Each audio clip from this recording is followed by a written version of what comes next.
For 30 years, the world built a man out of rumors. They built him out of magazine covers, out of late-night jokes, out of whispers that grew louder, simply because no one ever stopped to ask whether they were true. But somewhere underneath all of that noise, inside 4 billion strands of genetic code, was a version of Michael Jackson that no tabloid ever printed. A version written not in headlines, but in chromosomes. And once you actually sit with what science confirmed about his body, his ancestry, and his children, you start to realize something uncomfortable. The truth was always available. The world simply never wanted it. Michael Jackson was, by almost every measure, the most photographed human being of the 20th century. Every inch of his face was studied. Every change in his skin was debated on television panels by people who had never met him, never examined him, and never once asked his doctors what was actually happening.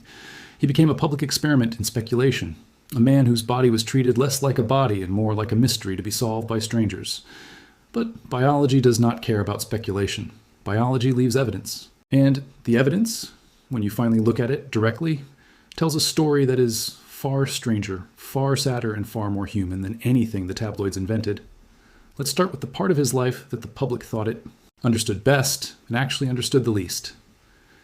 By the early 1980s, while Michael Jackson was becoming the most famous entertainer alive, something was happening beneath his skin that had nothing to do with fame. Doctors would later describe it in clinical, almost boring language. An autoimmune disorder in which the body's own defense system mistakenly attacks melanocytes, the cells responsible for producing pigment. The result is patchy, irregular, unpredictable loss of skin color. It has a name. It is called vitiligo, and it affects an estimated 1% of the world's population, regardless of race, regardless of fame, regardless of how many people are watching. For most people living with vitiligo, the condition is private. They can choose long sleeves, makeup, the quiet privacy of their own home.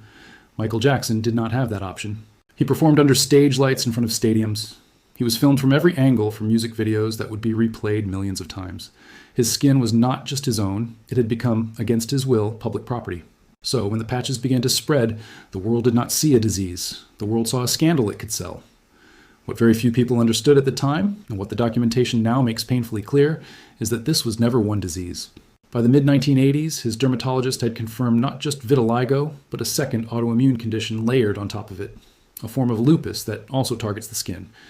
2 separate diseases. Thought to question it. The story held that one of their early ancestors had Native American blood, and that this explained certain features that showed up in later generations. Lighter eyes, different undertones, small physical details that the family had quietly built an identity around. It was not an unusual story. Versions of it exist in countless American families whose history runs through slavery, where the truth was often too painful to pass down directly. And a gentler, prouder version took its place instead. DNA does not inherit pride. It does not inherit shame either. It simply records what happened. Decades after Michael Jackson's death, genetic genealogists working with a distant paternal cousin used Y chromosome testing to trace the male line of the Jackson family back through history. What they found did not match the family's long-held belief. The genetic markers pointed not toward Native American ancestry, but toward Western Europe, specifically toward a French paternal line. A result confirmed through one of the more well-established genetic genealogy databases used for this kind of historical tracing. Following that genetic trail backward through historical records led researchers to South Carolina, to the early 1800s, to a documented relationship between an enslaved man and the family that enslaved him. The record suggested that an early Jackson ancestor was, in fact, the unacknowledged son of the man who legally owned him, a truth that was never recorded with dignity, never given a name on paper, and instead buried under the surname of whichever household claimed ownership next. The Native American story that the family carried for generations was not a lie told with bad intentions. It was almost certainly a kinder substitute for a truth that was unbearable to say plainly, the way so many families across the history of American slavery built softer myths to survive harder facts. Michael Jackson never knew any of this. He died years before this research became possible. The science arrived too late for him to hear it, but not too late for it to matter, because what it reveals is not a scandal.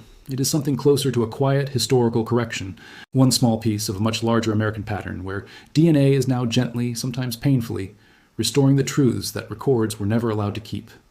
The children, the rumors, and the limits of what DNA should tell us. No conversation about Michael Jackson's biology is complete without addressing his children, and this is the part of the story where restraint matters most. He had 3 children. The 2 oldest were born through a surrogate arrangement publicly acknowledged by his second wife, who later spoke about the circumstances herself. The youngest was born through a separate surrogate arrangement that has never been fully detailed. No official DNA test confirming or denying his biological relationship to any of his children has ever been made public, and frankly, none needs to be. His children have spoken about their father. They have made clear who they understand him to be.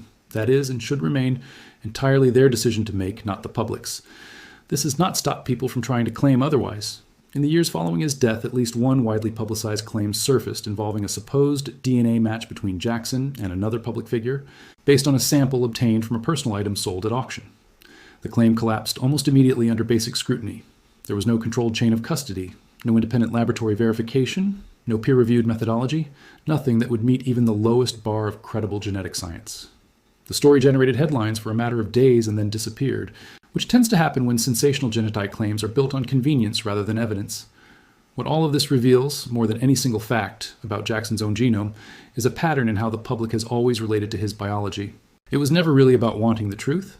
It was about wanting a more interesting version of the truth, one that fit the narrative the world had already decided to believe about him.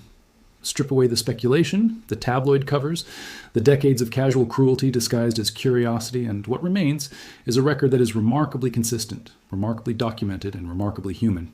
His DNA tells us that 2 separate autoimmune diseases were attacking his skin from the inside for most of his adult life, confirmed independently by his dermatologist and later by his own autopsy. It tells us that his family's paternal line traces back through France, through an enslaved man whose true parentage was hidden by the violence of the system that owned him, a fact his own family did not know until long after his death. It tells us nothing definitive and nothing that anyone is owed about the biological origins of his children, a boundary that deserves to be respected rather than investigated. What it does not tell us is the story the world preferred, the one about a man who hated his own skin and tried to erase it through vanity. That story required no evidence because it was never built on evidence in the first place. It was built on the simple fact that it was more entertaining than a man quietly living with 2 autoimmune diseases while being mocked for it on a global stage. World Vitiligo Day now falls on June 25th, the same date Michael Jackson died. It was not chosen by accident. It exists because his very public, very disbelieved disclosure in 1993 remains one of the reasons millions of people now understand a condition that used to live entirely in medical silence.